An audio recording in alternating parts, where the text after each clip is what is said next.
Muy buenas tardes, bienvenidos a este workshop de inversiones globales de Real Estate. Soy Mariano Capellino, CEO de IMSA, para quienes no me conocen. Un placer poder compartir una vez más este espacio de Expo EFI, a quien les agradezco nuevamente por la invitación luego de varios años de poder participar.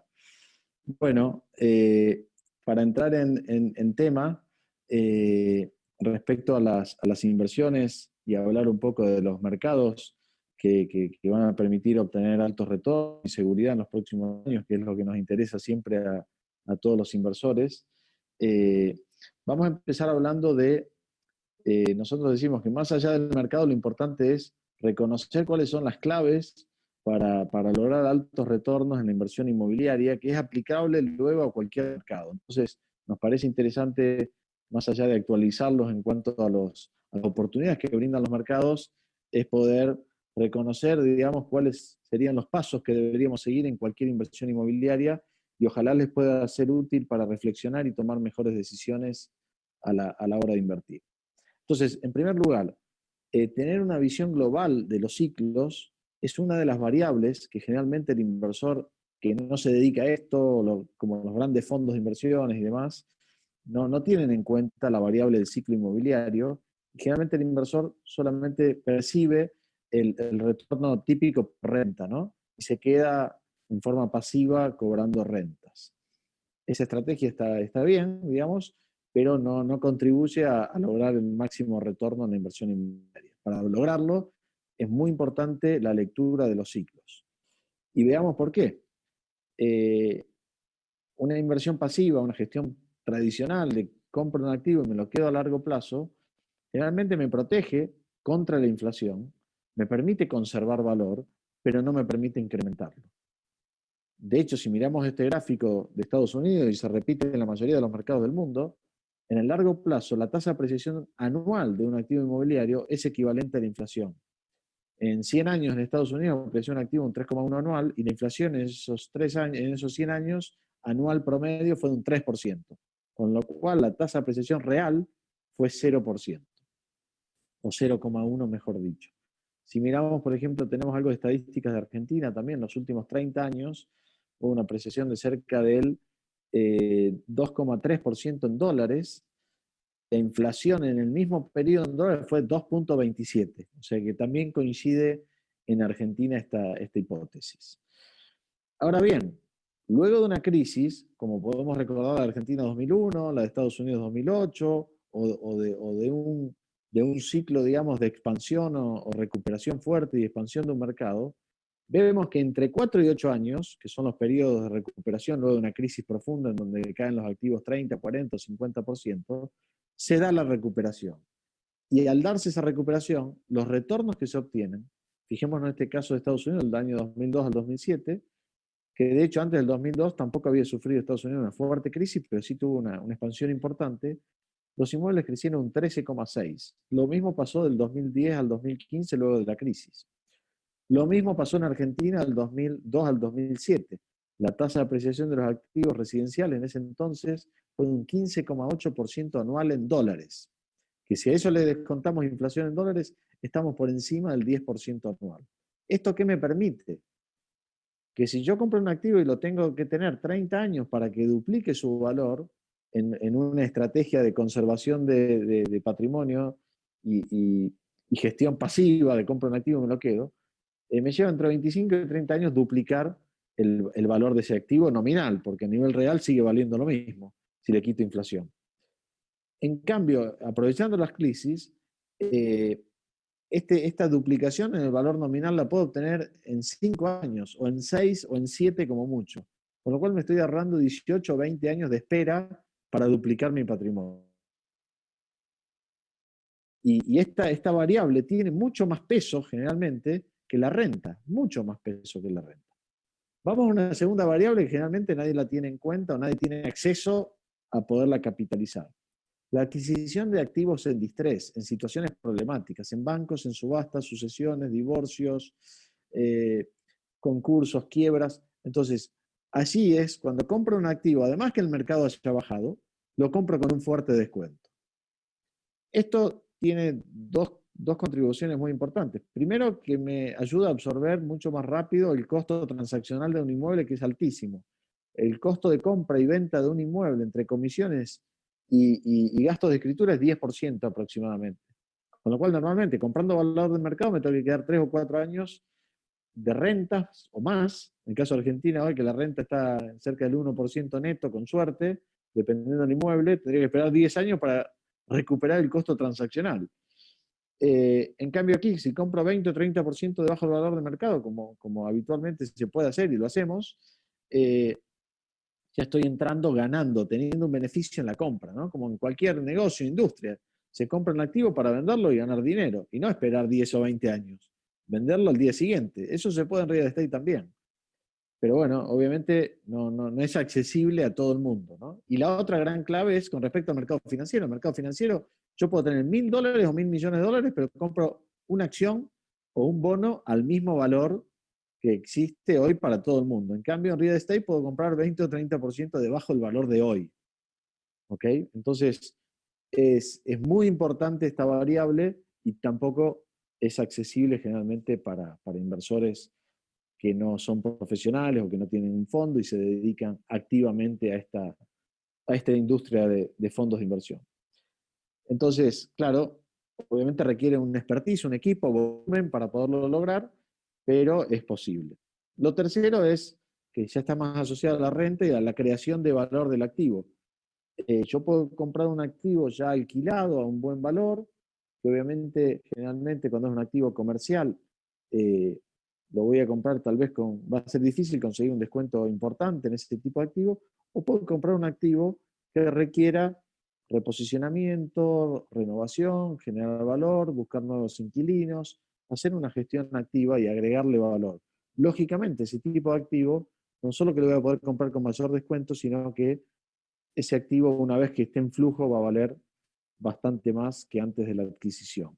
Entonces, es clave para agregar valor contar con alguien, o se ocupa el inversor, o se ocupa alguna compañía, que puede ser la nuestra, cualquier otra, que pueda integrar, seleccionar y hacer alianzas con todos los jugadores que intervienen en una operación inmobiliaria.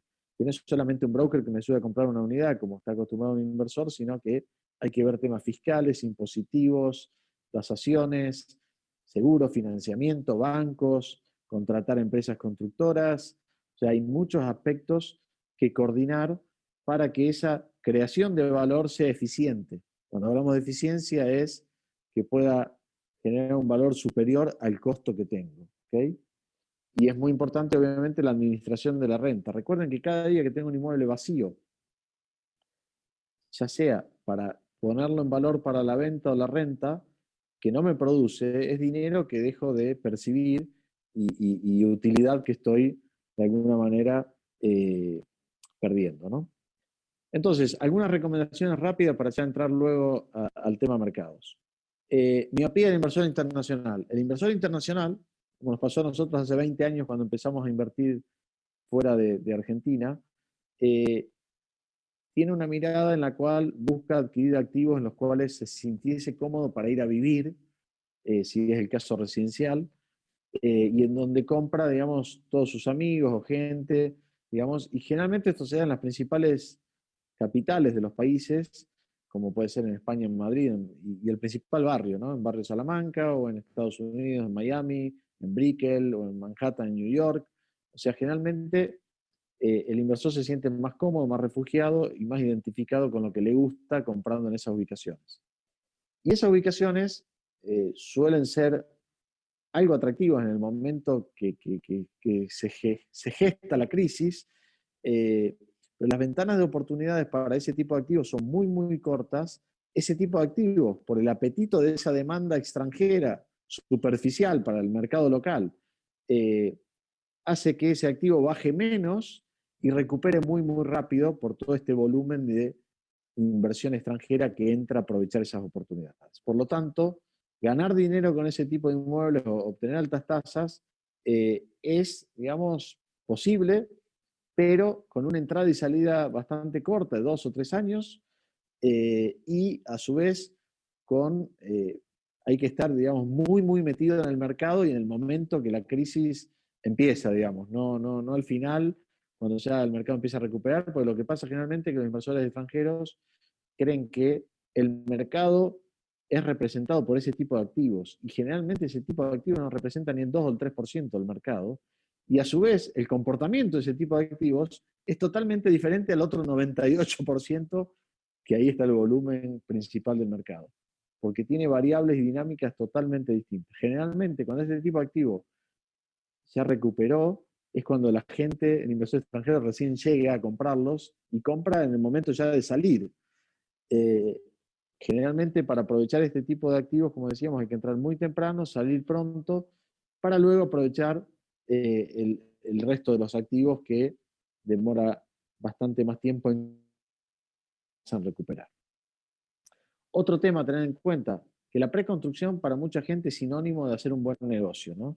La gente, digamos, el inversor normalmente dice, bueno, si yo compro en preconstrucción, compro más barato y gano dinero y demás. Entonces, esto no siempre es así. En muchos casos, inclusive en Argentina se ha dado que, por ejemplo, gente que ha comprado en preconstrucción en dólares hace 1 o 2 años, hoy quiera salir y tiene que salir por debajo de ese costo porque los costos bajaron y el valor bajó. Lo mismo pasa en Brickell. Fíjense en Brickell, el valor del metro en preconstrucción, todavía algunos desarrolladores intentan venderlo cerca de los $5.000 el metro, cuando hoy se consiguen activos terminados recientemente a cerca de $3.000 el metro. Entonces, ojo con estos temas. Por otro lado, un activo premium me asegura rentabilidad. Este es otro mito que hay en el mercado, que la location o los activos premium, con ellos siempre se gana y nunca bajan. Claro, si no los vendo nunca, nunca bajan.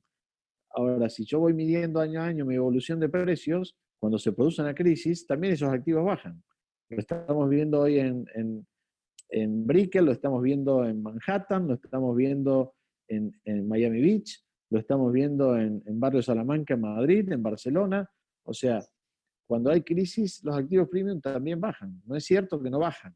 Y miremos estos ejemplos, ¿no? Activos que en Puerto Madero han bajado un 30, en Brickell un 50, en distintas fechas y no ahora, ¿no? Otra recomendación rápida para evaluar un mercado. ¿Qué rendimiento por renta neta de bolsillo, descontando todos los gastos, me rinde un activo residencial? Pongamos un activo clase media, en cada mercado rondará entre 100 y $200.000. Hoy en España está en torno al 5% el costo de financiamiento, y lo tengo que comparar con el costo de financiamiento. Si me da positivo, bueno, empieza a ser un mercado para seguir mirando. Ahora, si ya me da negativo, muchas perspectivas no tengo, ¿no? Esto es lo que miran los fondos de inversión, que generalmente invierten con apalancamiento financiero. España 5%, costo de financiamiento 2, estamos con un resultado positivo de 3, Estados Unidos un resultado positivo de 3 también. Argentina no sabía muy bien qué tasa ponerle, porque en dólares sé que es difícil conseguir financiamiento, le puse una tasa de un 12, que en algún momento escuché que estaba cerca de eso, para algunos préstamos privados y demás, pero bueno, estamos con rentas muy bajas, fui bastante generoso porque rentas netas del 2%, netas de todo, en Argentina hoy cuestan conseguir, pero bueno, por poner una cifra, 2%, estoy 10% negativo. Con inflación también difícil hacer la cuenta en dólares, por eso no la hice en Argentina, pero tanto para el caso como España y de Estados Unidos también dan positivo. Conclusión, y ya entramos en los mercados. Para poder lograr una rentabilidad elevada de 2 dígitos en cualquier mercado del mundo, necesito cambiar el chip, ¿no? Y pasar de ser un inversor tradicional a ser un inversor profesional, o por lo menos estar pensando como ellos.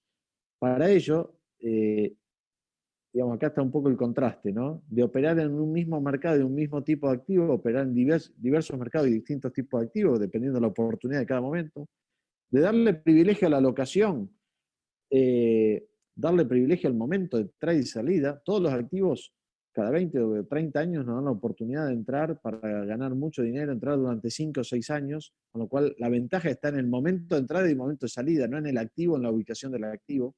Esto es algo que confrontamos mucho con los brokers y desarrolladores inmobiliarios, que obviamente hablan de location, aquellos que ofrecen activos bien ubicados, ¿no? Rentabilidad estimada versus una evaluación calificada. Es importante medir día a día, mes a mes, año a año, la evolución del precio de mis activos y los ingresos por renta, y ir pudiendo evaluar qué rendimiento me está dando mi portafolio inmobiliario. Es clave para tomar decisiones de inversión. ¿Cuáles son las decisiones? invierto más en el mismo mercado, en otro mercado, desinvierto y voy a otro mercado, mantengo lo que tengo. Entonces, la inversión requiere mucho más allá de una decisión de compra. Es una gestión activa y una valoración y una visión global de cómo aprovechar las oportunidades y capitalizar los buenos años que pude haber tenido los activos que tengo en cartera. Siguiente, lo vimos, adquisición debajo del valor de mercado, es clave, con fuertes descuentos. Adquiriendo bajo el valor del mercado, empiezo menos 10, absorbiendo el costo transaccional. La visión que decíamos de rotar los activos, una vez que lo compré con un descuento, rebotó a una tasa importante durante 5 años y lo voy a vender, si no toda la eficiencia que logré en el descuento en la compra y en la tasa de rebote, si me lo quedo a largo plazo, toda esa eficiencia se diluye y se pierde, con lo cual es clave la rotación del activo. Otra vez, variables, no solamente la renta, ¿no? Sino las 3 variables, el descuento en la compra, la tasa de apreciación y la creación de valor junto a la renta. ¿Quién gestiona generalmente una inversión tradicional? Como sabemos, brokers, desarrolladores que están más enfocados y son muy buenos para vender activos, pero todavía no digamos, como que no están los conceptos, digamos, para lo que es el manejo de inversiones, que bueno, somos compañías de asset manager o gestoras que les llamamos en español, o asesores o fondos globales de real estate. Y bueno, aquí están las posibilidades, los posibles retornos que se pueden obtener en cada caso, en cada tipo de gestión. Bueno, ahora sí, no los aburro más, vamos a pasar rápidamente a los mercados. Me gusta mucho mostrar esta gráfica que representa la inversión de los 200 fondos globales más importantes del mundo, donde ponen su dinero, y como verán, el 83% de su dinero lo ponen entre Estados Unidos, que representa el 47%, y 37% Europa, versus Latinoamérica, que tan solo recibe el 0,84%. Argentina ni siquiera recibe inversión, lamentablemente. Los principales países que reciben son Brasil, Chile, México, algo Colombia y poco más. Con lo cual, claramente, aquellos inversores de Latinoamérica creo que tienen que hacer una reflexión acerca de cómo tienen su distribución, porque si los 200 fondos más grandes del mundo, de los más rentables del mundo, tienen esta distribución de la inversión, bueno, por algo será y creo que algo o mucho tenemos que aprender de ellos. ¿Cómo vemos hoy un poco los mercados que estamos viendo, que son Latinoamérica, Estados Unidos, lógicamente, México y parte de Europa como Italia, Portugal, España, que son los países que más oportunidades estamos viendo? Latinoamérica en su conjunto está sufriendo mucho, ya venía de años de ajuste y esto, la crisis está profundizando esa corrección de precios. Aparentemente la salida de la crisis va a ser bastante más larga en Latinoamérica por la falta de ayuda eh, que, que, que, que hubo en Latinoamérica, a diferencia de Estados Unidos y Europa, que recibieron muchísima inyección de capital y pudieron capear mucho mejor la crisis. Estados Unidos estaba en un buen momento y toda esta inyección de capital que hablábamos lo ha favorecido bastante, más la baja de tasa de interés, con lo cual es un mercado que todavía sigue siendo atractivo, cuesta encontrar oportunidades, pero sigue siendo un mercado atractivo. Ven una mancha verde más oscura, que es Detroit, que es otra de las ciudades oportunas hoy de Estados Unidos, les diría que la única en la cual se pueden lograr más, digamos, retornos más altos. Y luego en España hoy pasa a ser, digamos, la estrella del mercado global, yo creo, a nivel oportunidad, junto a Italia, Portugal, y posiblemente haya oportunidades en Francia. Como vemos, los flujos ya del segundo trimestre del año, los flujos de inversión, los grandes flujos, están yendo desde Estados Unidos, vemos New York, Los Ángeles, San Francisco, o sea, los grandes capitales y fondos están yendo por falta de oportunidades en Estados Unidos, están moviendo los flujos hacia Europa, que es donde la crisis impactó más en el valor de los activos inmobiliarios y está recibiendo más flujo de inversión. Otro tema importante en los mercados es que el rendimiento, generalmente que se le pide a un inmueble, Generalmente es 2% por encima de un bono del Tesoro de Estados Unidos. Como vemos, por ejemplo, no sé, por poner un ejemplo, en el año 2010 un bono rendía cerca del 4 y le pedían a real estate el 6. Y si vemos a lo largo de la gráfica, más o menos el promedio está en 2% por encima, ¿no?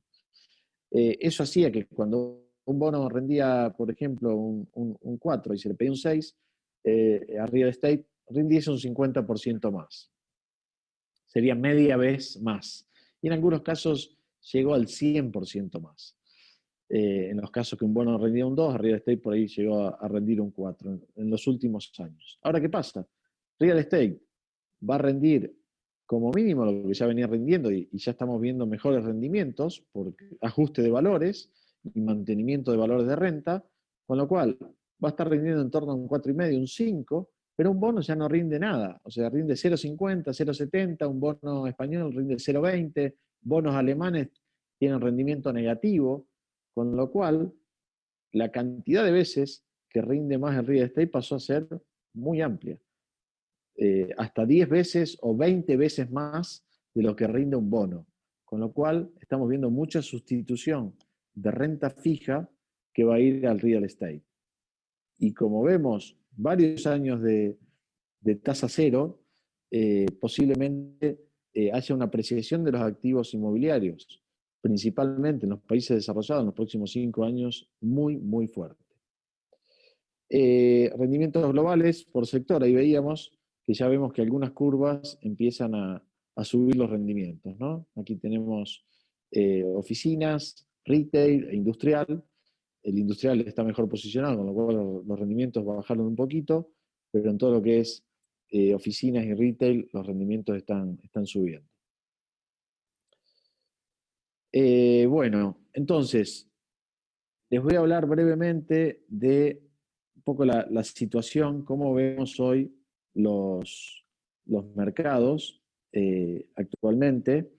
Entonces, hablábamos de Latinoamérica, vemos una que tras la caída de los valores de los commodities, los meses críticos que estamos enfrentando en la crisis, ha profundizado la tendencia de corrección de precios.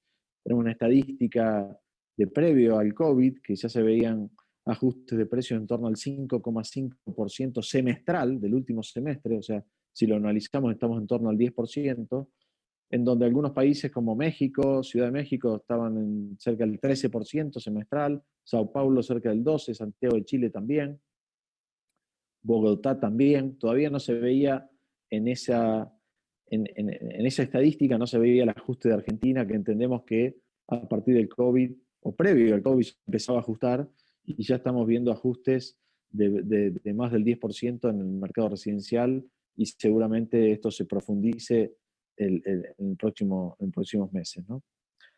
Por otro lado, vimos también fuga de capitales a los países desarrollados, devaluación, Argentina devaluó 52%, Brasil el 5%, Colombia cerca del 10%, Uruguay el 13%. Sumado a esto, todo lo que son las crisis políticas y sociales que está habiendo, aparte de la crisis sanitaria, ¿no? Con lo cual, en Latinoamérica se espera más una salida en L, como le llaman, o sea, una caída fuerte y permanecer varios años en ese piso que se va a ir tocando para empezar a salir, digamos, pero a partir de por lo menos 5 años en adelante, ¿no? En el caso de Estados Unidos, la baja de interés fuerte que hubo en préstamos hipotecarios, inclusive previo a la crisis, generó que el mercado esté muy activo, el mercado residencial.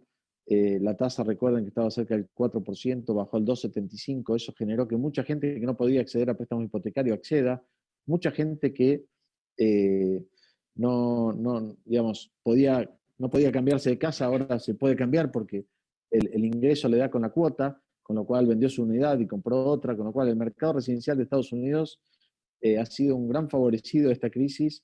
De hecho, por ejemplo, la apreciación que hubo de septiembre a septiembre 2019-2020, los 6 meses de pandemia, fue de un 14,8% anual en el mercado residencial de viviendas, que no se daba desde 1968, o sea, un crecimiento tremendo.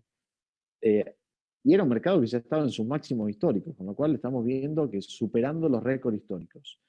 El nivel de inventario es muy bajo, es el más bajo de 1982, con 2.7 meses de stock, con lo cual vemos que el mercado americano, digamos, va a estar muy robusto los próximos años y va a continuar esta crecida de precios. Eh, Mucha gente también refinanció, con lo cual generó liquidez, que esa liquidez la invierte. Obviamente en lo que es oficinas principalmente y locales comerciales, se están viendo algunas bajas en los valores de renta, no mucho, y ajustes de precio en algunos casos de edificios de oficinas, por ejemplo, o oficinas vacías, donde hay un poco más de incertidumbre respecto al flujo, se están viendo ajustes entre el 5, 10, 15%. Por el lado de España, España fue la economía desarrollada más castigada, que más caída tuvo, triplicando la caída de Estados Unidos. Se estima que va a llegar al 13% de caída del PBI, mientras que Estados Unidos estuvo en el 4 y poco. Y el mercado de eh, la caída media de los países desarrollados fue del 6,5, es decir, que España cayó el doble. Y principal razón es porque España vive del turismo, el 15% del PBI lo aporta del turismo, el 70% de los hoteles están cerrados y del 30% que funcionan están funcionando a un 30% de capacidad, con lo cual el, el, el, el, digamos, el impacto en la economía es muy fuerte y estamos en un nivel de actividad hotelera y todo lo asociado al turismo del 10% de la capacidad y de lo que se venía trabajando. Recuerden que España es el segundo país del mundo de mayor turismo, inclusive supera a Estados Unidos, con 84 millones de turistas, y venía creciendo, siempre estuvo en el top 10, pero lleva 10 años de crecimiento y bueno, está muy cerca de superar a Francia, que es primero desde hace rato, pero sigue bastante estable y España viene creciendo, con lo cual se proyectaba que en los próximos años fuese el primer país del mundo de turismo. Con lo cual todos aquellos activos asociados al turismo se han visto muy perjudicados, pero el turismo se sabe que va a volver, con lo cual ahí hay una apuesta muy interesante en lo que es hotelería, locales comerciales céntricos, en donde hay mucha visita turística, y bueno, todo lo que es viviendas también que han sufrido, donde tenía un componente turístico muy importante, segundas residencias y demás, ahí va a haber mucha oportunidad. Entonces, el mercado residencial se sostuvo bastante bien en general, excepto, como hablábamos, en segundas residencias o en zonas más turísticas. En cambio, bueno, el mercado de oficinas, el retail y la hotelería son los mayores perjudicados y va a haber ajustes en torno al 20 o 30% dependiendo de la locación, el activo y demás.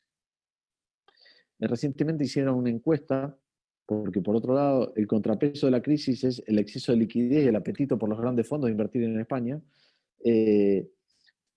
Y de la encuesta surgió que para los próximos 18 meses se prevé una inversión de 40.000 millones en España, que esto equivale a casi el doble del récord que se viene dando año tras año en los últimos 4 años. Con lo cual, el contrapeso de esta crisis es que va a ser, digamos, hay mucha liquidez, con lo cual va a haber muchos fondos entrando en España y se prevé que la ventana de oportunidad va a ser mucho más corta que en otras crisis y la recuperación va a ser mucho más rápida.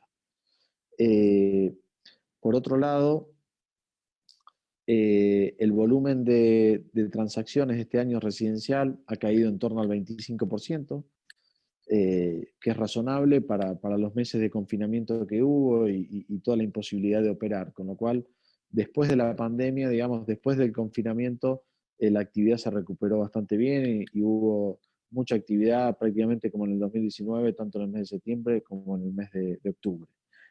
Volumen de inversión, inclusive va a estar cerrando un año cerca de 25% por debajo, que para lo que es el contexto y este año y la imposibilidad de viajar de muchos inversores y fondos, la verdad que es bastante razonable. Entonces, un poco como resumen de de los mercados y de las oportunidades, qué es lo que vemos, ¿no? O sea, eh, estamos viendo que este mundo de tasas bajas de interés, que algunos pronostican que va a ser entre 5 y 10 años, va a generar mucho apetito por real estate. Y este apetito obviamente va a generar una apreciación muy importante, dado que los inversores hoy se conforman con retornos mucho más bajos de los que exigían antes. Entonces, la oportunidad en el corto plazo para entrar en Europa y Estados Unidos, le diría mucho más en Europa, principalmente en España e Italia, que es un mercado más difícil para operar, por eso estamos más centrados en España. Eh, y para Estados Unidos es como que las oportunidades van a ser mucho más selectivas. Detroit sigue siendo un mercado que todavía tiene mucho potencial y todavía hay muchas oportunidades, pero el resto de los países, de las ciudades de Estados Unidos y estados, excepto en lo que es oficinas eh, y locales comerciales, en lo residencial está muy difícil conseguir oportunidades. Eh, Como veíamos, va a haber mucha sustitución de la inversión financiera por la inmobiliaria, por estos rendimientos relativos mucho más atractivos. Para que se den una idea, hay 16 trillones invertidos en renta fija a tasa negativa. O sea, fíjense el apetito que hay por buscar renta, ¿no? Cuando hay 16 trillones de dólares invertidos a tasa negativa.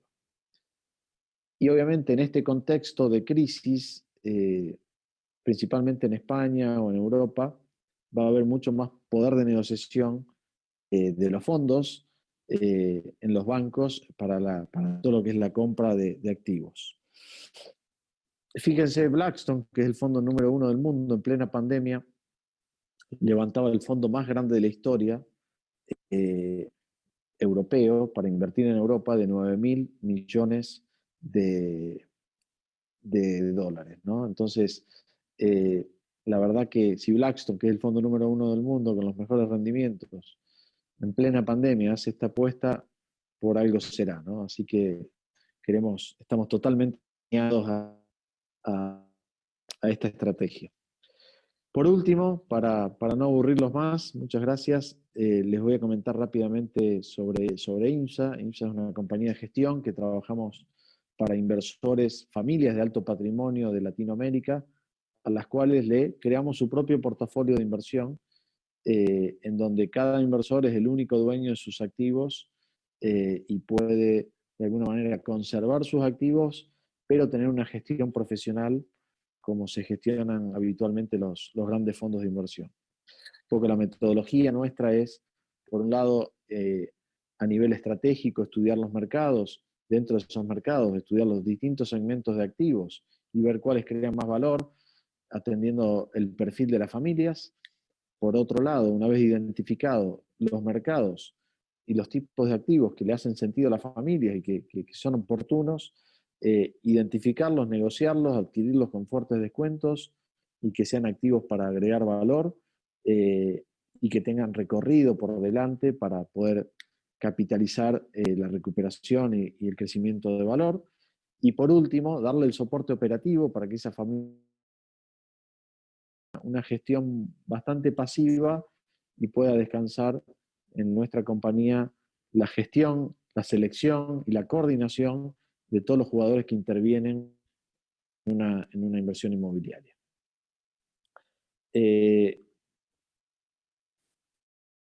Entonces, este es como un resumen básico de nuestro modelo a nivel números.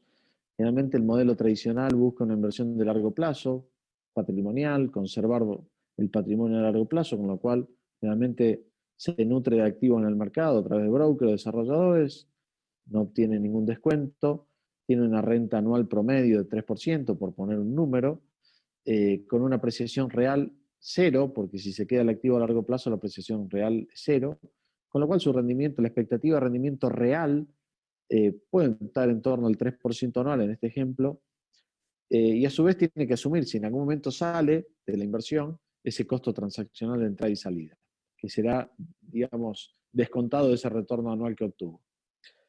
El modelo de desarrollo es un poco más incierto, generalmente el plazo es medio, el descuento de la compra es relativo, depende del proyecto, el mercado y demás, la renta anual no existe, porque generalmente durante el periodo de construcción y desarrollo no hay renta, y la apreciación anual también, depende en qué ciclo está cada mercado, si tendrá apreciación o depreciación, como pasó en Argentina el último tiempo, con lo cual es bastante incierto, y a su vez tiene que absorber también ese costo transaccional, con lo cual ahí hay muchos interrogantes.